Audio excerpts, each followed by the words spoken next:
G-Man Boxing. Do you know what I mean? Every single live he donates. I see him on other lives donating. He's got the bag on it.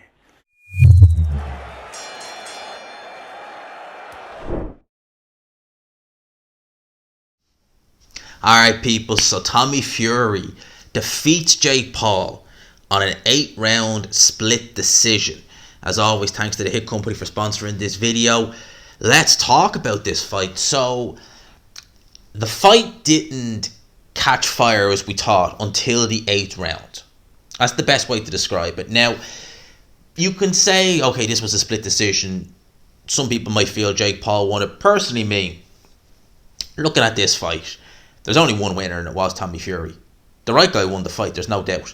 Tommy Fury threw more, he landed more. Jake Paul landed the more eye-catching shots, and he did drop Tommy Fury in the 8th round with a jab. It was a well-timed, very powerful jab that dropped Fury. He wasn't hurt. And Fury really, it reminded me, obviously not as dramatic, but if you think about it, it was a bit like Tyson when he fought Wilder in the first fight. He was dropped in the 12th and final round. Tommy dropped in the 8th and final round. Tyson went on to dominate the rest of the round. Tommy went on to dominate the rest of the round. If you think about it, it's the exact same thing. The performance, it didn't really, it wasn't great from either man. It has to be said. Jake Paul looked nervous. I think Tommy struggled to get going in this fight because whenever he worked harder, he was the harder working of the two, and he did more of what he wanted to do. He landed more, but he was caught a good few bit times from Jake Paul. He was clinching a lot. It was the clinching that was really annoying about this fight because it was excessive from both guys. Both guys, you know, when you have two guys who are at a relatively low level and they're meeting early on in their pro careers, you normally tend to get fireworks. You know, you look at Joshua and Dylan White when they fought very early in their careers, you got fireworks. But these guys, Fury and Jake, they have a lot to lose. An awful lot to lose. And I think that made them both fight within themselves because that's kind of how it looked. It looked like Jake had the more nerves out of the two because Tommy was just more composed. He was doing more of what he wanted to do. Both guys had point deductions because it got very rough. There was a lot of leaning, there was a lot of clinching, there was a lot of pushing the head back and stuff like that. So it wasn't exactly the most entertaining fight from a fan's point of view until the 8th round, and then it caught off. But I felt that Tommy won the first round. I gave Jake the 2nd and the 3rd round. And from then on, you could give maybe Jake the 5th round, maybe. But that's really it. It was really all Tommy Fury from then on. And of course, obviously, Jake Paul got the knockdown in the final round. But I think if you judge the scorecards, they were 75-74 for Jake. And there was two scorecards of 76-73. So that implies that Tommy only lost 2 rounds. So 10-8 for the knockout, for the knockdown, and then one other round, maybe the 2nd or 3rd round. So it was really a Tommy Fury, it was a shutout almost. And you know, Tommy was the better guy. He was more athletic. He was the bigger, stronger guy. He just seemed more ready for battle than Jake Paul. Jake Paul, it's all well and good fighting guys who are washed up over the hill, 48 years old, and aren't really known for boxing. That's all well and good. Tommy Fury is 23 years old. He's athletic. He's not the best fighter you've ever seen. Like, put it like this. Badou Jack won the world title against Ilunga Makabu on the undercard.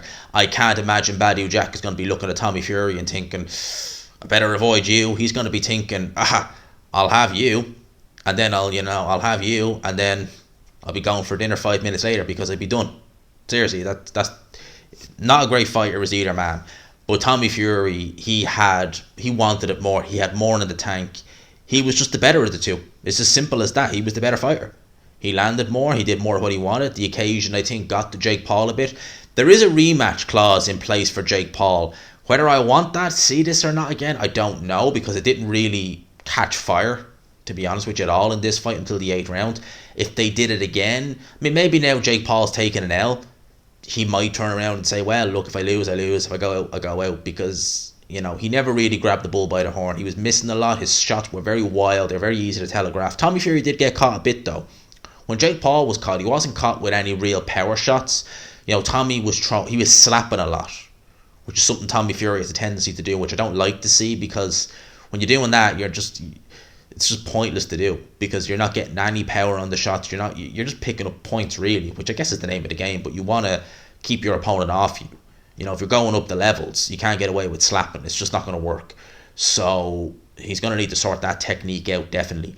Jake Paul was looking to throw the more harder shot to the two, but he just, footwork was a bit all over the place. Footwork was terrible in this fight, Jake Paul's.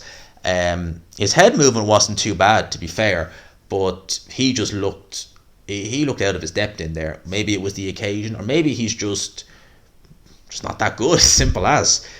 Tommy Fury was the deserved winner. It should really have been unanimous. And I did worry, would they try and screw Tommy at the end, because Sullivan was in the corner with Jake Paul. When you see that, you just kind of know that's not normally good.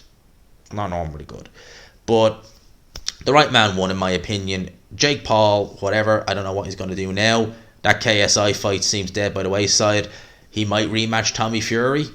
It's a big money fight, it's there. Tommy Fury, well, he's contractually obliged to rematch Jake Paul, and then whatever he does after that, I have no idea, because I don't really think his ceiling is particularly high. So would he go down the road of YouTube? I really don't know with Tommy Fury, because the ceiling is not particularly high. Like, I mean, you could say this might be his marquee night. This could be the big night of his career, because I can't see him winning world titles. Just being honest, just being real. But that's the fight. Let me know your thoughts in the comment section below. Did you actually have Jake Paul win? And if you did, tell me why. And what were your thoughts on the event itself? The event wasn't that bad. I mean, the Makabu Jack fight was okay. The fights on the undercard weren't too bad. The event it had a Saturday feel, even though it's on a Sunday. So a push back review of the week until tomorrow. Would upload that tomorrow evening. And yeah, that's pretty much it. Let me know your thoughts in the comment section below. Smash the like button if you could. Hit subscribe, of course, if you haven't already. For now, lads and lassies, I'll talk to you. Peace.